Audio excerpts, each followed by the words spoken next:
Assalamualaikum warahmatullahi wabarakatuh. Hai everyone, perkenalkan nama saya Aida Muaziza dengan NIM 22142007 dari jurusan Perbankan Syariah kelas A. Saya di sini akan menjawab kuis 2A dari mata kuliah Manajemen Aset dan Liability. Baik, langsung saja ya saya jawab dari pertanyaan. Yang pertama yaitu jelaskan kriteria ALKO dalam menyusun strategi yang efektif dan tujuan khusus ALMA pada bank syariah. Nah, jadi kriteria ALKO dalam menyusun strategi yang efektif.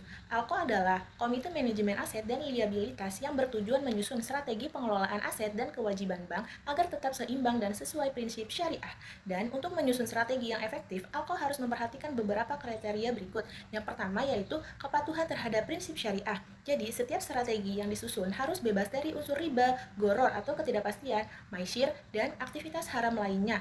Dan juga pengelolaan dana dan pembiayaan harus menggunakan akad-akad syariah seperti mudharabah, musyarakah, murabahah, dan sebagainya. Yang kedua yaitu manajemen risiko yang komprehensif. Jadi ALKO harus memperhatikan risiko likuiditas, risiko suku bunga, diubah menjadi risiko imbal hasil, dan risiko pasar secara menyeluruh. Nah, penggunaan stress testing dan skenario analisis juga menjadi bagian penting. Selanjutnya yang ketiga yaitu analisis kesenjangan jatuh tempo. Ya, yaitu ALKO mengevaluasi perbedaan waktu jatuh tempo antara aset, misal pembiayaan dan liabilitas, misal dana, tabungan, dan deposito. Yang keempat yaitu ada kecukupan likuiditas, yaitu memastikan ketersediaannya likuiditas yang cukup untuk memenuhi kebutuhan penarikan dana nasabah dan komitmen pembiayaan. Yang kelima yaitu keseimbangan profitabilitas dan pertumbuhan. Jadi, strategi yang disusun harus dapat meningkatkan profitabilitas bank tanpa mengorbankan stabilitas keuangan dan prinsip kehati-hatian. Yang keenam yaitu ada penyesuaian dengan kondisi makroekonomi dan regulasi. Jadi strategi harus disesuaikan dengan kondisi pasar, kebijakan regulator, OJK dan BI, dan tren ekonomi syariah. Baik, selanjutnya yaitu apa sih tujuan khusus ALMA, Asset and Liability Management pada bank syariah itu? Nah, ada beberapa tujuan khusus pada ALMA. Yang pertama yaitu mengelola keseimbangan aset dan liabilitas, yaitu menjaga keselarasan antara pembiayaan atau aset dan sumber dana, yaitu liabilitas dari sisi jatuh tempo, tingkat risiko, dan yield atau imbal hasil. Yang kedua, meminimalkan risiko mismatch atau ketidaksesuaian.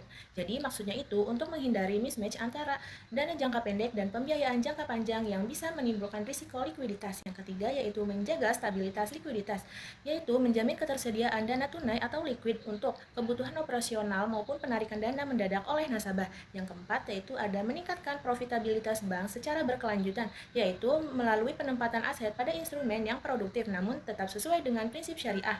Yang kelima yaitu ada kepatuhan terhadap prinsip syariah dan regulasi. Jadi dengan memastikan bahwa manajemen aset liabilities tidak melanggar fatwa DSN MUI dan peraturan OJK atau BI. Oke, selanjutnya yaitu contoh dari penerapan kebijakan ALMA pada bank syariah.